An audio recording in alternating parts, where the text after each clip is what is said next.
చేయగలిగిన దేవుడు, దీర్ఘశాంతము కృప కలిగిన దేవుడు. ఆయన వారిని త్రోసివేయలేదు. హల్లెలూయా. వారిని విడిచిపెట్టలేదు. అయినా సరే వారు 9వ అధ్యాయము 26వ వచనములో, అయినను వారు అవిధేయులై నీ మీద తిరుగుబాటు చేసి నీ ధర్మశాస్త్రమును లక్ష్య పెట్టక త్రోసివేసి నీ తట్టు తిరగవలెనని తమకు ప్రకటన చేసిన నీ ప్రవక్తలను చంపి నీకు బహుగా కోపము అంటే విసుగు పుట్టించిరి. హల్లెలూయా. చూడండి, మనము దేవుని పిల్లలము. దేవునికి అవిధేయులుగా ఉండడానికి కాదు దేవుడు మనలను రక్షించింది. దేవుడు మనలను ప్రత్యేకపరిచింది.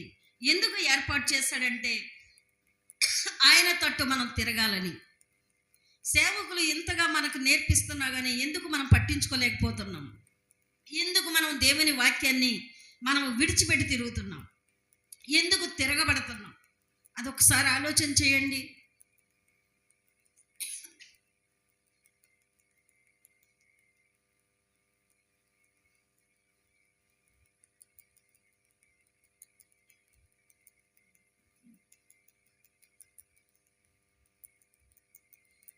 చాలామంది ఏమనుకుంటున్నారంటే నాకు జ్ఞానం ఉంది, బలం ఉంది, తెలివి ఉంది, ఏదైనా సాధించగలను అనుకుంటున్నారు. రక్షణ పొందిన క్రొత్త దినాల్లో దేవుడంటే చాలా భయం ఉంటుంది. కాలం గడిచే కొలది నిర్లక్ష్యం ఎదురవుతుంది. ఆదివారం నాడే ప్రయాణం పెట్టుకుంటావు, ఆదివారం నాడే ఫంక్షన్ పెడతావు, ఆదివారమే ఏవో వంటలు, పిండి వంటలు ఏర్పాటు చేసుకుంటావు, ఏదో కార్యక్రమాలు, బంధువులు రమ్మండమో నువ్వు బంధువుల ఇంటికి వెళ్ళడం, లేక దేవుని మరచి దైవారాధన విడిచిపెట్టి తిరుగులాడుతూ ఉంటాం. మనం నేర్చుకున్నాం గత వారంలో నిర్ణయము చేసుకొనుట. ఎలా నిర్ణయము? 10వ అధ్యాయములో ఏమని మనం నిర్ణయం చేసుకోవాలి?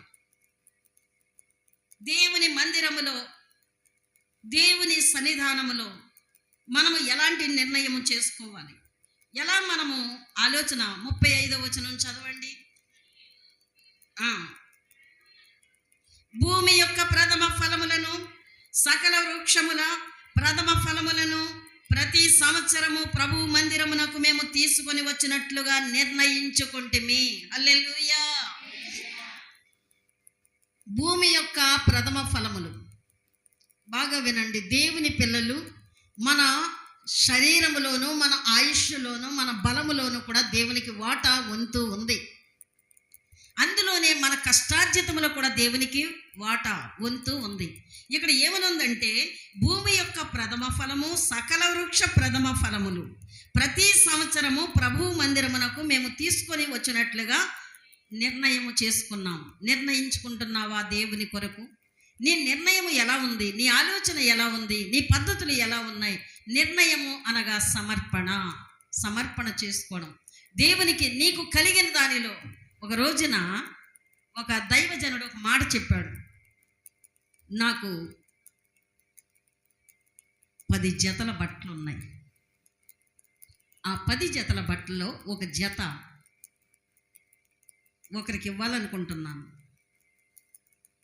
నేను సేవకుడను గనుక మరొక సేవకుడికి నేను ఇవ్వనా, లేక ఒక విశ్వాసికి నేను ఇవ్వనా అని ప్రార్థన చేసుకున్నాను. ఆ సమయానికి దేవుడు నా దగ్గరికి ఒక దైవ సేవకుడిని, పేద సేవకుని తీసుకొచ్చాడు. వెంటనే దేవుని ఆత్మ నాలో, నువ్వు నిన్న నిర్ణయం చేసుకున్న ఆ కార్యం ఇప్పుడు జరిగించు అన్నాడు.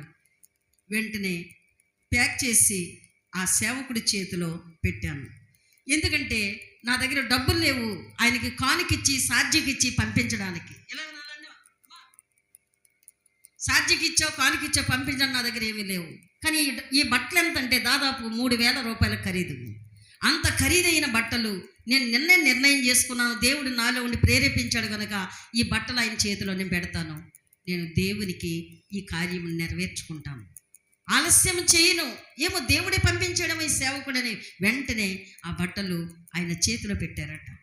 ఆ సేవకుడు ఏం చెప్పాడట తీసుకునేటప్పుడు, అయ్యా ఈ ఒక్క జతే నాకుంది, నాకు బట్టలు లేవయ్యా, మీరిచ్చిన ఈ వస్త్రాలు ఇవి మార్చుకొని స్నానం చేసి ఇవి వేసుకొని మళ్ళీ మీ దగ్గరికి వస్తానయ్యా, అని చెప్పారు. ఇప్పుడు నేను ఇవ్వాలనుకుంటున్నానని వారమో, నెలో, 10 రోజులో, 2 నెలల్లో గడిపితే వాటి వల్ల ఉపయోగం ఉందా చెప్పండి?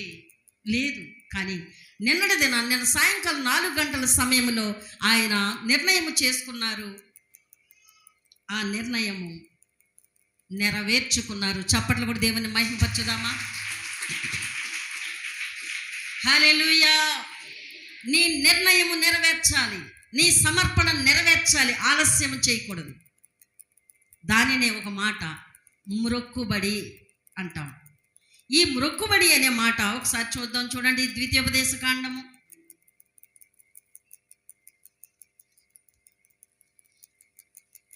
23వ అధ్యాయము 21వ వచనం. అందరూ వినాలండి జాగ్రత్తగా వాక్యాన్ని. నీవు నీ దేవుడైన యెహోవాకు మ్రొక్కుకొనిన తరువాత ఆ మ్రొక్కుబడిని చెల్లించుటకు తడవు చేయకూడదు.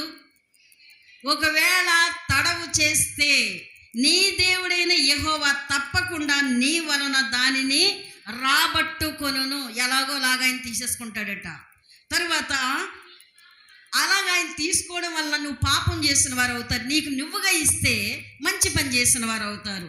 అయితే నీ పెదవుల నుండి బయలుదేరిన మాటను నీవు నెరవేర్చుకొని నీ దేవుడైన యెహోవాకు మ్రొక్కుకొనిన ప్రకారము నీ నోట పలికినట్లు స్వేచ్ఛ అర్పణ, ఎవరో చేయమన్నారని కాదు, నీ హృదయపూర్వకముగా నీ విశ్వాసముతో ఆ పని స్వేచ్ఛార్పణగా ఇవ్వాలి, స్వేచ్ఛగా ఇవ్వాలి. ఏదో దాన్ని ఏమంటారు, బలవంతముగా కాకూడదు. అర్థమవుతుందండి? ఇష్టపూర్వకంగా, హృదయపూర్వకమైన ప్రేమతో ఇవ్వాలి, హృదయపూర్వకమైన భక్తితో ఇవ్వాలి. అంతేగాని అది బలవంతముగా చేస్తే అది పాపం అవుతుంది. పాపము చేయకూడదు. నీ నోట పలికిన మాటను, నీ హృదయములో నిశ్చయించుకున్న నిర్ణయాన్ని, ఆ మ్రొక్కుబడిని తడవు చేయకు, ఆలస్యము చేయకు. ఒకవేళ ఆలస్యము చేస్తే అది పాపమవుతుంది. హల్లెలూయా. 2 చేతులెత్తి స్తోత్రం చెప్దామండి. హల్లెలూయా. మంచి పని చేయడానికి నీవు నిర్ణయము చేసుకుంటే దాన్ని వెంటనే చెల్లించు, ఆలస్యము చేయకూడదు. ఇప్పుడు మళ్ళీ నెహెమ్యా గ్రంథానికి వెళ్దాం. 10వ అధ్యాయములో మనము చదువుతున్న ఆ మాటలలో 36వ వచనము. మా కుమారులలో జ్యేష్ఠపుత్రులు, మా పశువులలో తొలుచూలును ధర్మశాస్త్ర గ్రంథములో వ్రాయబడినట్లు మా మందలలో తొలుచూలును ఎక్కడట? మన దేవుడు. హల్లెలూయా. మన దేవుని మందిరములో. బాగా వినాలి. ఏ దేవుడు? మన దేవుడు, నా దేవుడు, నా దేవుని మందిరం, మన దేవుని మందిరం. మన దేవుని మందిరములో సేవ చేయు యాజకుల యొద్దకు, దైవ సేవకుల యొద్దకు మేము తీసుకొని వచ్చినట్లుగా మ్రొక్కుబడి చేసుకున్నాము, సమర్పణ చేసుకున్నాము, నిర్ణయము చేసుకున్నాము. ఎలాంటి నిర్ణయం? దేవుని యాజకుల యొద్దకు తెచ్చుటకు, మన దేవుని మందిరములోను. ఎంత మంచి మాట అమ్మా! జాగ్రత్తగా వినండి దేవుని మాట. దేవుడు అక్షరాల మనతో మాట్లాడుతున్నాడు. నీవు ఎలా మొక్కుబడి చేసుకోవాలి, ఎలా నిర్ణయము చేసుకోవాలి, ఎలా పూనుకోవాలి, ఎలాగ దేవునికి మాట ఇవ్వాలో కూడా మనము తెలుసుకోవాలి. 2వ మాట 37వ వచనము. గాక మా పిండిలో ప్రథమ ఫలము, ప్రతిష్ఠిత అర్పణలు, సకల విధమైన వృక్షముల ఫలములు, ద్రాక్ష రసము, నూనె మొదలైన వాటిని మా దేవుని మందిరపు గదులలోనికి యాజకుల యొద్దకు తెచ్చినట్లుగా మా భూమి పంటలో 10వ వంతును లేవీయుల యొద్దకు తీసుకొని వచ్చినట్లుగా ప్రతి పట్టణములోనూ ఉన్న మా పంటలో 10వ వంతు ఆ లేవీయులకు ఇచ్చినట్లుగాను నిర్ణయించుకొంటిమి. హల్లెలూయా. నీ నిర్ణయం ఎలా ఉంది? ఎంత వివరముగా రాసి పెట్టారో చూడండి వాక్యం. దశమ భాగము 10వ వంతు తీయని వారందరూ దేవుని దృష్టిలో దొంగలు అని ఉంది. దొంగలు దోచుకుని వారు అని ఉంది. అప్రమాణికులు కొట్టివేయబడుదురు అని ఉంది.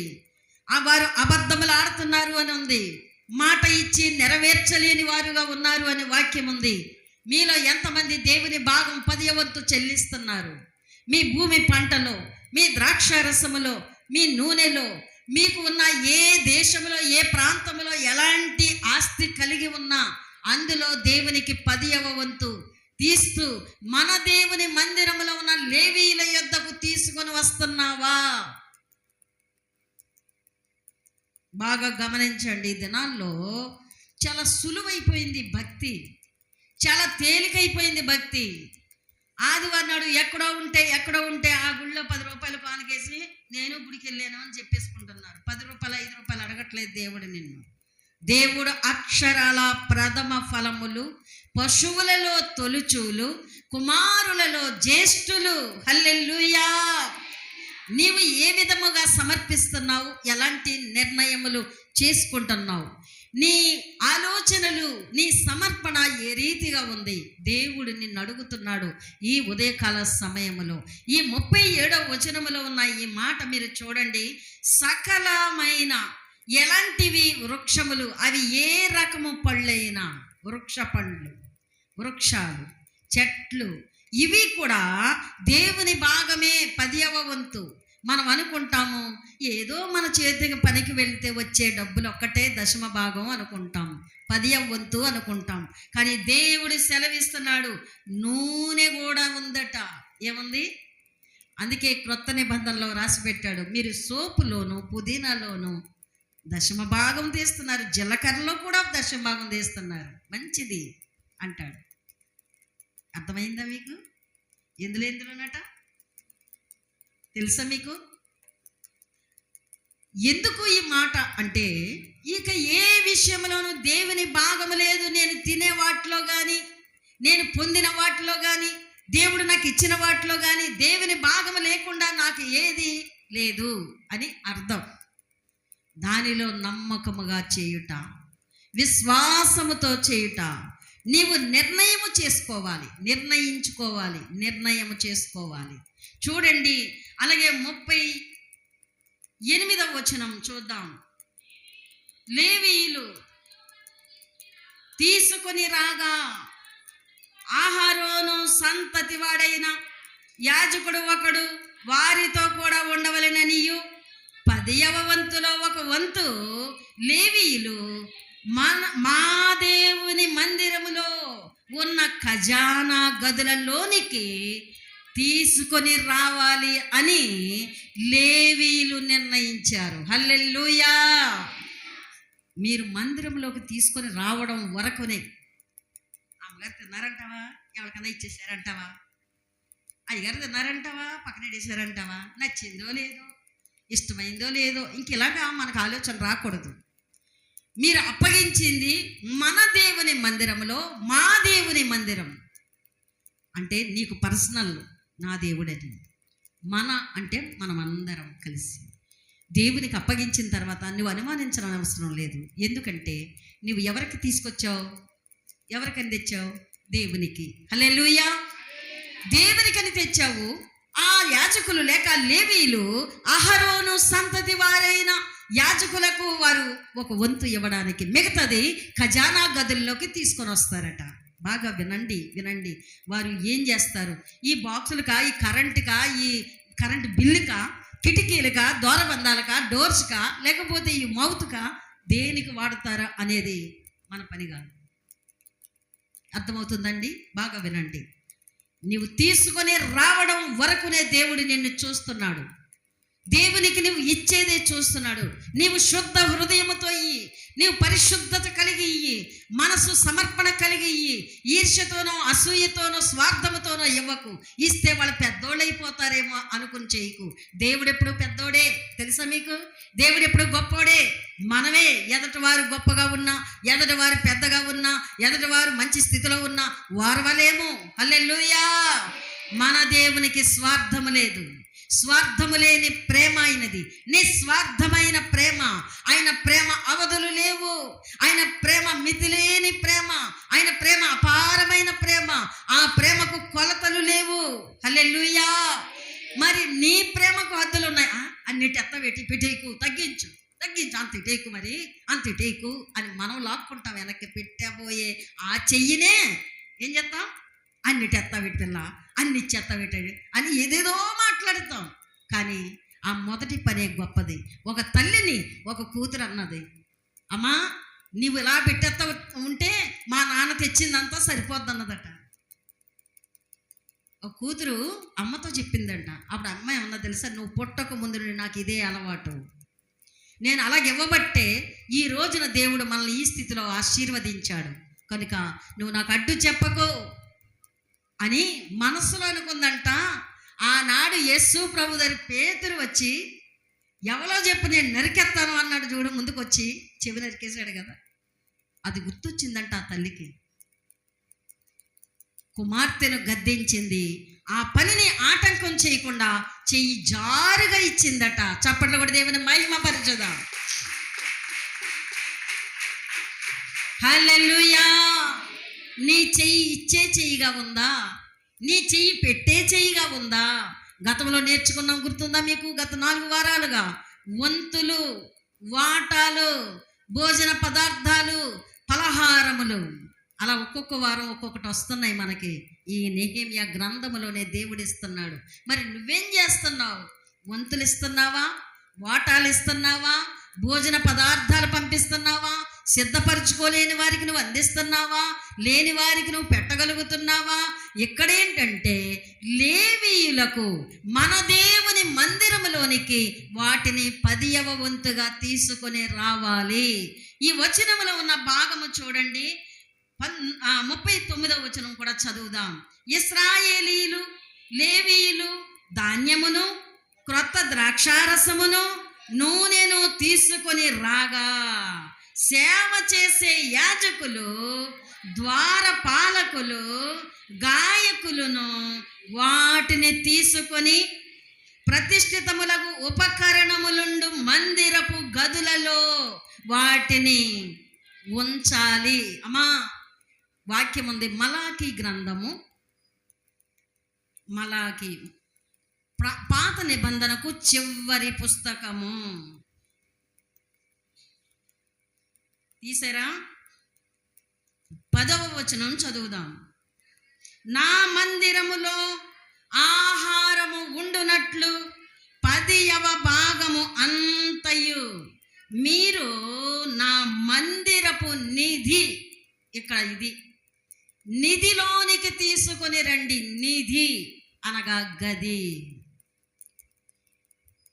నింపు చోటు, మనం పెట్టే చోటు, మనం ఇచ్చే చోటు, మనం ఎక్కడిస్తామో అది నిధి. నా మందిరపు నిధిలోనికి తీసుకొని రండి. అంతే దేవుడు చెప్తున్నాడు ఈ మాట. ఇక్కడ ఏమంటున్నాడంటే వాటిని తీసుకొని ప్రతిష్ఠితములకు ఉపకరణములుండు మందిరపు గదులలో ఉంచవలెను. మా దేవుని మందిరమును మేము విడిచిపెట్టము. హల్లెలూయా. దేవునికి స్తోత్రం. ఎన్ని రోజులు వదిలేసావో మందిరం, ఎన్ని వారాలు మానేసావో చర్చికి రావడం, ఎన్ని ఆరాధనలు వదిలిపెట్టుకున్నావో, ఎన్ని గృహకోటాలు వదిలిపెట్టావో, ఎన్ని కుటుంబారాధనలు వదిలిపెట్టావో, ఎన్ని రీతిలుగా దేవుని ఆరాధన చేయడం తగ్గించేసావో. ఇక్కడ అంటారు, మేము మా దేవుని మందిరమును విడిచిపెట్టము. హల్లెలూయా. ఈ నిర్ణయం, ఈ నిశ్చయం మనం చేసుకోవాలి. ఇది కూడా ఒక మ్రొక్కుబడి. మా దేవుని మందిరము మేము, చెప్పండమ్మా, మా దేవుని మందిరము మేము విడిచిపెట్టము. మళ్ళీ చెప్పండి.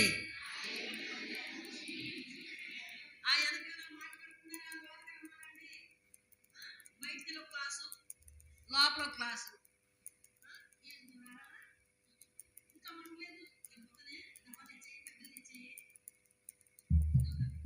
ఇక్కడ అందుకే వాక్యం రాశాడు, నా మందిరంలో దొంగలు ఉన్నారన్నాడు. దొంగలంటే ఎవరు? అప్రమాణికులు. ప్రమాణం చేస్తారు, మాట నిలబెట్టరు. మాట ఉండదు. మాట అంటే మాట వాక్యం ఉంది కదా, నువ్వు అవునంటే అవును, ఏదో పని ఎవరో వస్తారు ఎలకలాగా పిల్లితో ఒకలాగా వెంటనే వెళ్ళిపోతావు అంతే. వాళ్ళు వెనకాల నేను రాను, జీవము గల దేవుని ఆరాధించడానికి నేను వచ్చాను. ఆరాధన ముగిసేంత వరకు, ఆశీర్వాద ప్రార్థన అయ్యే వరకు నేను మందిరం విడిచిపెట్టి రాను బయటికి. చెప్పగలవా? అలా చెప్పే ధైర్యము నీకుందా? లేదు కదా. అందుకే నీ కుటుంబంలో కొన్ని అవకతవకలు, పరిస్థితులు, సమస్యలతో ఉంటున్నాయి. దేవుని దగ్గర నువ్వు నిశ్చయం చేసుకోవాలి, నువ్వు నిర్ణయం చేసుకోవాలి, నువ్వు మొక్కుకోవాలి. నా దేవుని మందిరమును విడిచిపెట్టి మేము ఎక్కడ ఉండము, మేము ఎక్కడికి రాము, మేము ఏ చోట తిరగము. ఈ రోజున ఎలాంటి ధనము మాకు వచ్చినా, ఎలాంటి పేరు ప్రఖ్యాతులు మాకు వచ్చినా మా దేవుని సన్నిధి మేము విడిచిపెట్టి ఉండలేము. ఇలాంటి నిశ్చయత ప్రతి విశ్వాసి చేసుకున్న నాడే కుటుంబములు ఆశీర్వాదకరంగా ఉంటాయి. హల్లెలూయా, దేవునికి స్తోత్రం. కనుక ఇవన్నీ ఉంచడానికి ఒక గది కావాలట.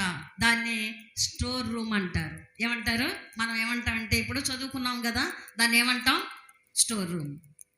ఇవన్నీ కూడా ఒక చోట ఉంచాలి. దేవునికి వచ్చిన కానుకలు వింటున్నారా? లేవీల దగ్గరికి వచ్చిన కానుకలు, ప్రతిష్ఠిత అర్పణలు, మందలట వింటున్నారండి? పురుషులు, పశువులలో, కుమారులలో జ్యేష్ఠులు, ఇవన్నీ కూడా దేవుని దగ్గర రావాలి. ద్రాక్ష తోటలోవి, అలాగే నూనెలోవి, ఉపకరణముల్లో ఏవైతే దేవుని సన్నిధికి రావాలో అవన్నీ వచ్చేయాలి. మనం ఏం చేస్తామంటే కోడిగుడ్డు ఇస్తాం కానీ కోడి పిల్లేమో, పాలు ఇస్తాం కానీ దోణ్ణేమో ఇస్తామా? మాట్లాడరా? మేకపిల్లలు ఇస్తామా? లేకపోతే గొర్రె పిల్లలు ఇస్తామా? అయ్యి బాబాయ్, అవి అయితే 1000 రూపాయలు, గుడ్డు అయితే ఎంత? 5 రూపాయలు. 5 రూపాయలు ఎక్కువ, 1000 రూపాయలు ఎక్కువ, అందుకని అది ఇవ్వం. ఇది మన తెలివితేటలు. మరి అంతకంటే గొప్ప జ్ఞాని అయిన దేవుడు నీకు ఇచ్చేటప్పుడు ఆయన చెయ్యి వెనక్కి లాక్కుంటే నీ పని ఏమవుతుంది? మా అమ్మగారు ఇచ్చారండి ఒక గొర్రె, దాన్ని 10 పిల్లలు చేసేయండి. ఈ రోజున మాకు కట్నం వచ్చిందండి, అట్లా ఇవి కొన్నామండి, అవి 100 పిల్లలు చేసేయండి. అందులో దేవునికి తొలిచూలి ఏది ఉందా? ఉండదు. అట్లా నీరసాలు వస్తే మాత్రం, గాళ్ళు తగిలితే మాత్రం వీళ్ళు ప్రార్థన చేయాలి. పాలు ఇవ్వకుండా తన్నెత్తుందనుకోండి ప్రార్థన చేయాలి. కొమ్ము ఇలాగంటుందనుకోండి ప్రార్థన చేయాలి. మా వడ్డిగా తిరిగిందనుకోండి ప్రార్థన చేయాలి. దూడందో లేదో నమ్మకం లేదు, పెద్ద పొట్టొచ్చింది కానీ దానికోసం ఏం చేయాలి? ప్రార్థన చేయాలి. అన్నిటికీ ప్రార్థనే. కానీ మనం ఇచ్చే చెయ్యి మాత్రం వెనక్కి. దేవునికి ఇవ్వాలి. ఇవ్వాలా లేదా? హల్లెలూయా, దేవునికి స్తోత్రం. చూడండి, దేవుని బిడ్డలమైన మనము ఎలా చేయాలి, ఏం చేయాలి? దేవుడు చక్కని నిర్ణయాలు మనలను చేసుకోమని చెప్తున్నాడు. మనము నిర్ణయము చేసుకోవాలి. నిర్ణయము చేసుకోవడం వలన మనకు వచ్చే ఆశీర్వాదాలు ఎంత గొప్పగా ఉంటాయో నీవు కని విని ఎరుగనటువంటి గొప్ప ఆనందం. చూడండి వాక్యం 12వ అధ్యాయము 43వ వచనం చదువుదాం త్వరగా. దేవుడు తమకు మహానందము కలుగజేసనని ఆ దినమునే వారు గొప్ప బలులు దేవునికి అర్పించి సంతోషించిరి. వారి భార్యలు పిల్లలు కూడా సంతోషించిరి. అందువలన యెరూషలేములో పుట్టిన ఆనంద ధ్వని బహు దూరమునకు వినబడిన. చప్పట్లు కూడా దేవుని మహిమ పరచుదాం. గట్టిగా గట్టిగా గట్టిగా చప్పట్లు కొట్టాలి. దేవుని స్తుతించాలి. హల్లెలూయా. అండర్లైన్ చేసుకోండి ఇప్పుడు చెప్పిన వాక్యం అంతయు కూడా జాగ్రత్తగా చూడండి. ఎంత విలువైన మాటలు చూడండి. దేవుడు వారికి మహానందం ఇచ్చాడంట. అలా చేయడం వల్ల, నిర్ణయము చేసుకొనుట వలన. ఏ నిర్ణయం చెప్పండి? ఏ నిర్ణయం? దేవునికి 10వ వంతు ఇచ్చుటకు, వారి కుటుంబములలో జ్యేష్ఠ పుత్రులను ఇచ్చుటకు, వారి కలిగిన భూమి పంటలో 10వ వంతు ఇచ్చుటకు, వారు పశువులలో తొలుచూలు ఇచ్చుటకు ఎప్పుడైతే వారు సిద్ధపడ్డారో, ఇచ్చారో, ఇచ్చిన తరువాత వారికి మహానందం వచ్చిందట. హల్లెలూయా. నీలో ఉందా? హృదయము నిండా నీపై నాకు ప్రేమ ఉన్నది, అది పొంగి పొంగి పొంగి పొంగి. చప్పట్లు కొట్టాలి, నిద్ర ఎగిరిపోవాలి. బయట ఉన్నవారు లోపలికి రండి, బయట ఉన్నవారు.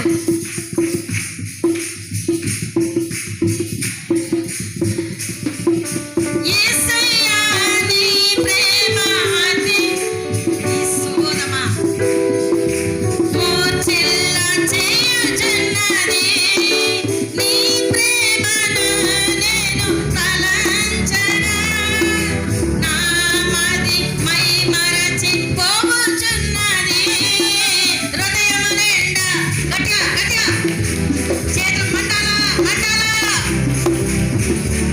నీ మార్గమా హృదయము నిండా నీపై నాకు ప్రేమ ఉన్నది, అది పొంగి పొంగి.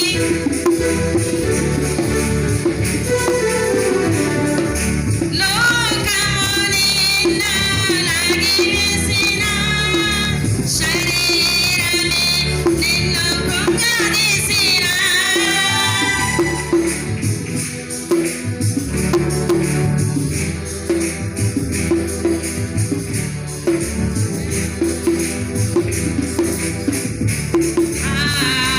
నశించిన నిరాశే నాకు పిలిగిన, అది పొంగి పొంగి, అది పొంగి పొంగి. హల్లెలూయా. సాయంత్రం ఎవ్వగాని ఒక అగ్నిపు తెచ్చి వర్షం కామన్ చేస్తున్నారు. అది నాకు ఇంట్లో నా సెల్లు కొట్టినట్టుంది.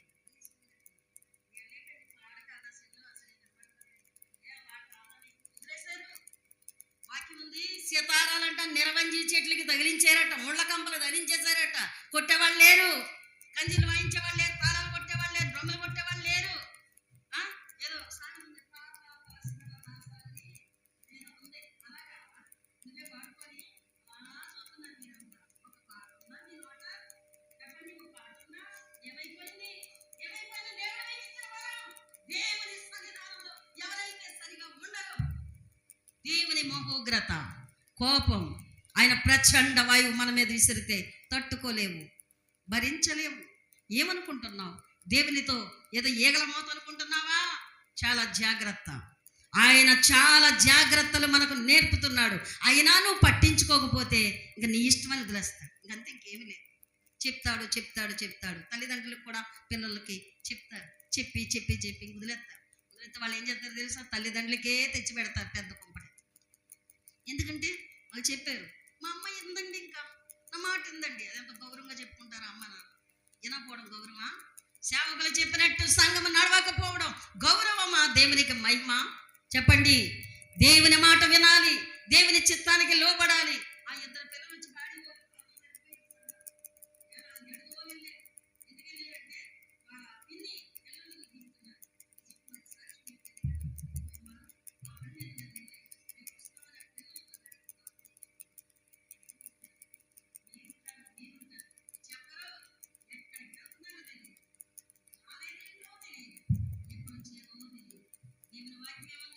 నా గొర్రెలు ఉన్నాయి, నా గొర్రెలు నా స్వరము వినును. లోపలికి వస్తాయి, మేత మేస్తాయి, వెలుపలికి వెళ్తాయి. నేను ఆలోచిస్తాను. అది గొర్రెకు కాపరికి ఉండవలసిన ఏంటది? సంబంధం. హల్లెలూయా. దేవునికి స్తోత్రం.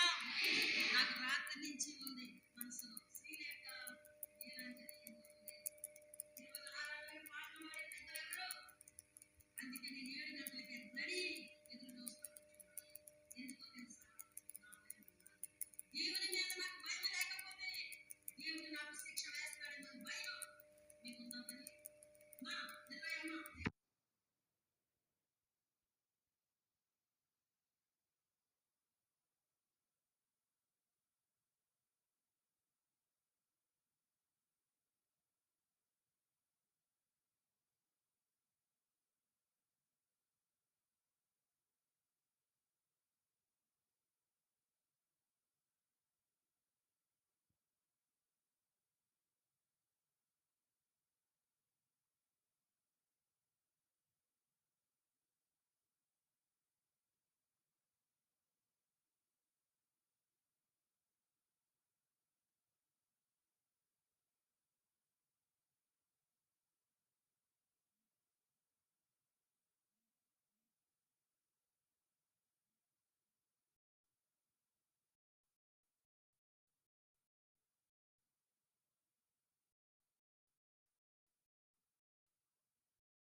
అధ్యాయం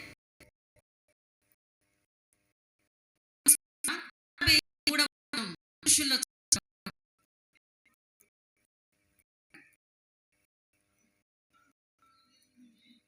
వారికి మహానందము కలుగజేసెను అని ఆ దినమునే వారు దేవునికి గొప్ప బలు అర్పించి సంతోషించిరి. చప్పట్లు కూడా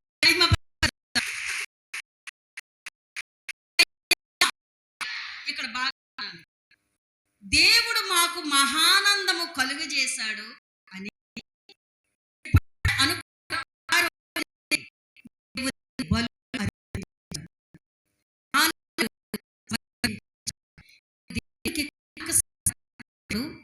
దేవుడు గొప్పవాడని నీకు తెలుస్తుందా?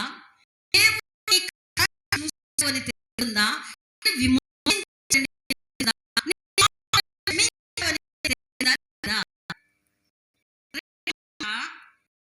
దేవునికి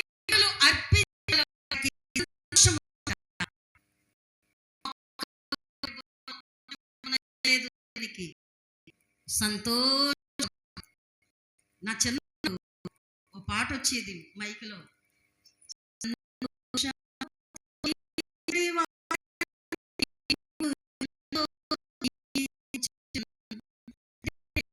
సంతోషముగా ఇవ్వడా ఇచ్చావు, సంతోషంగా ఇస్తే మళ్ళీ దీవిస్తాడట. మెట్టు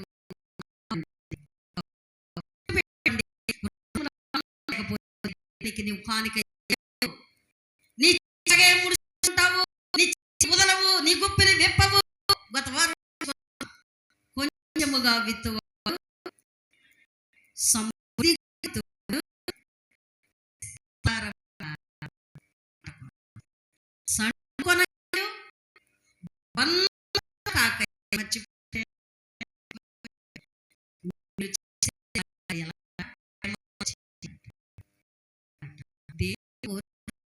నీ ఆనందము దేవునికి సంతోషముతో బలులు అర్పించు. రెండవ మాట, ఆ దినమున బలులు అర్పించిన తర్వాత వారి భార్యలు వారి పిల్లలు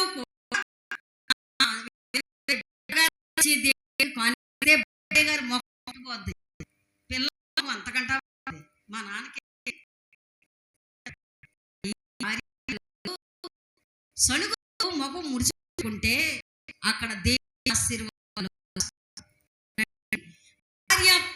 కూడా వలన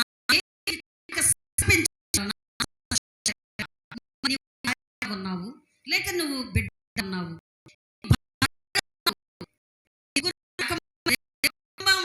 ఈ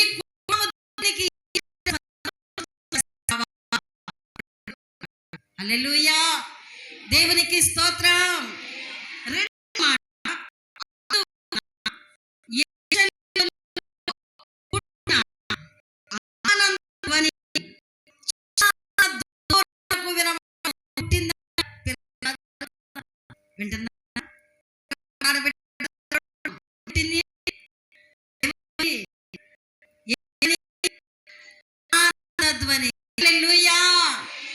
నీ ముఖములో ఎప్పుడు చిరునవ్వు చూడాలనుకుంటాడు ఆయన. అయ్యో మా ఒంటి నిండా బాధలే, మా ఇంటి నిండా బాధలే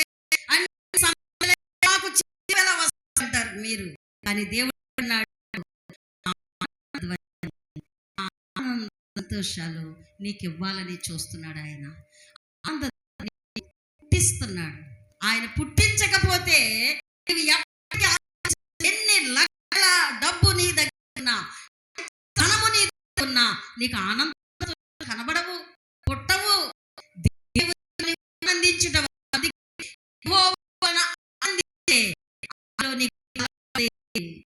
బలం ఉంది. చదువుతాము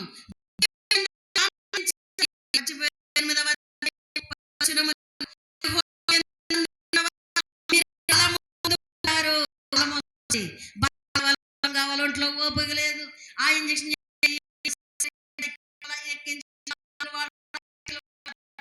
ఆలోచన అనుభవం ఎప్పుడైతే వచ్చిందో ఆనందానికి ఏం జరిగిందంటే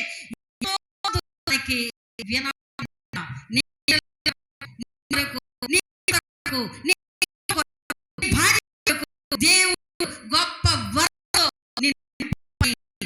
చూస్తున్నాడు. అర్పించుటలో నీవు నైవేద్యం చేయడంలో నీవు నిశ్చయం చేసుకులో దేవుని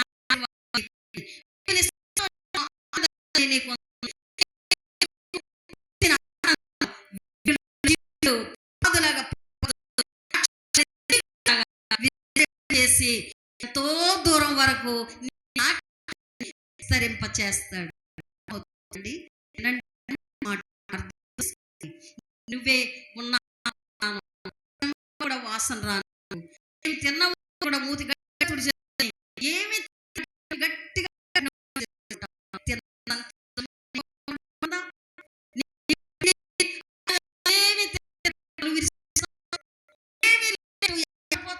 పోయినట్టు 60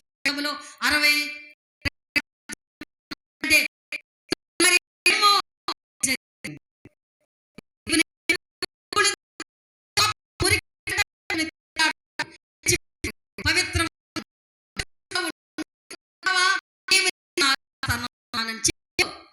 దేవుని బట్టి కాస్త చెప్పగలవా? నాకు కాస్త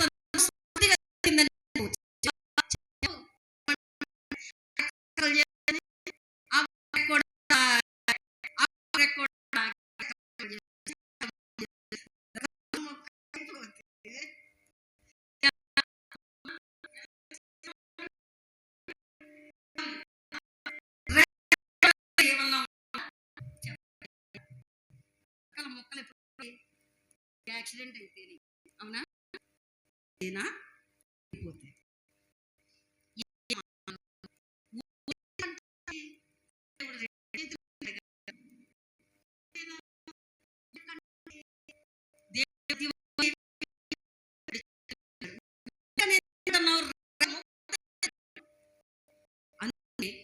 గ్రంథం ఒక మాట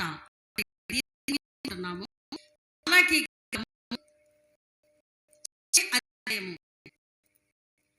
4వ అధ్యాయం ఎంత మంచి మాట. అయినా నాందు సూర్యుడు ఉదయించును, అతని రెక్కలు ఆరోగ్యమును బయలుదేరి క్రొవ్విన దూడలు గంతులు వేయినట్లుగా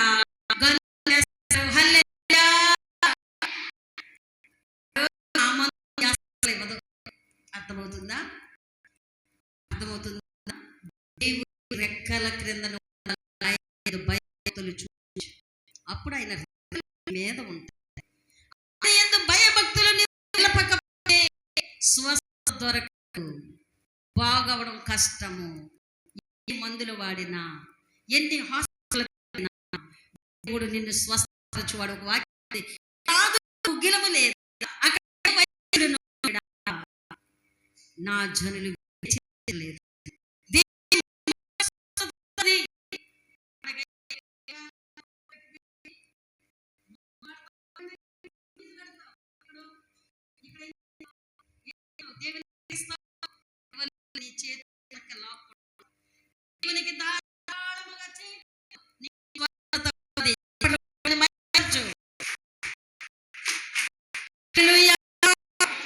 ధారాళంగా చెయ్యి, నీ శక్తికి లోపము లేకుండా చెయ్యి.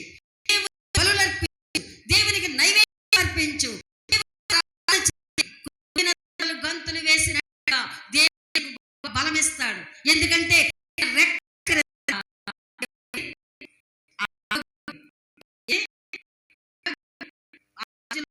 గారు వచ్చి వారు పాట పాడు. ఆరోగ్యం ఆరోగ్యం తండ్రి నీ సన్నిధిలో ఆరోగ్యం పడదాం. ఆరోగ్యం ఆరోగ్యం తండ్రి నీ సన్నిధిలో ఆరోగ్యం, నాపై నీతి సూర్యుడుండగా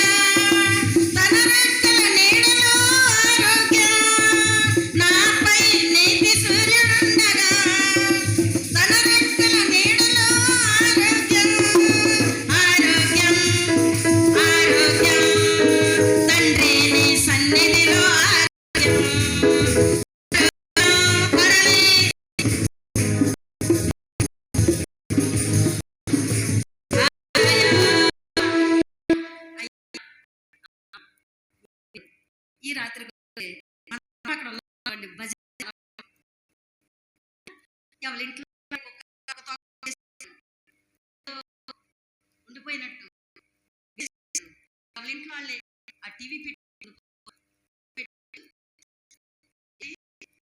పెట్టి ఉండిపోతున్నారు. దేవుని మర్చిపోతున్నారు. దేవుని పని మర్చిపోతున్నారు. ఆళ్ళతో వీళ్ళతో కళ్ళబుల్లి కబుర్లు చెప్తున్నారు, కథలు చెప్తున్నారు, ముచ్చట్లు చెప్తున్నారు. దేవుని పని మర్చిపోతున్నారు. నేను పుట్టించిన దేవుడు, నిన్ను రక్షించిన దేవుడు అడుగుతున్నాడు, రక్షించబడితే నాకు ఎంతో సంతోషమయ్యా, రండమ్మా రండి అన్నాడు. ఎంత వినిపించదు ఆ తరగతి బాగోదు. మరి చాలా సీరియస్. ఆ పరిస్థితి మనకు రాకుండా ఏం చేయాలంటే దేవుని పని చేయడానికి పూనుకుందాం, ఒక అడుగు ముందుకేద్దాం. దేవుడి అట్టి కృప మనకు అందరికీ దయచేయును గాక. దేవుడి వర్తమానము దీవెను గాక. ఆమేన్. ప్రార్థన చేద్దాం, లేచి నిలవబడదామండి. అందరూ లేచి నిలబడదాం. దేవుడు ఆయన నామందు భయభక్తులు మన నీతి సూర్యుడు ఉదయం చేస్తాడు. ఆయన రెక్కల క్రింద మనకు ఆరోగ్యము ఇస్తాడు. నీకు ఆరోగ్యము కావాలా? నీకు బలము కావాలా? నీకు స్వస్థత కావాలా? దేవుడు నిన్ను బలపరచువాడై ఉన్నాడు. దేవుడు నిన్ను స్వస్థపరచువాడై ఉన్నాడు.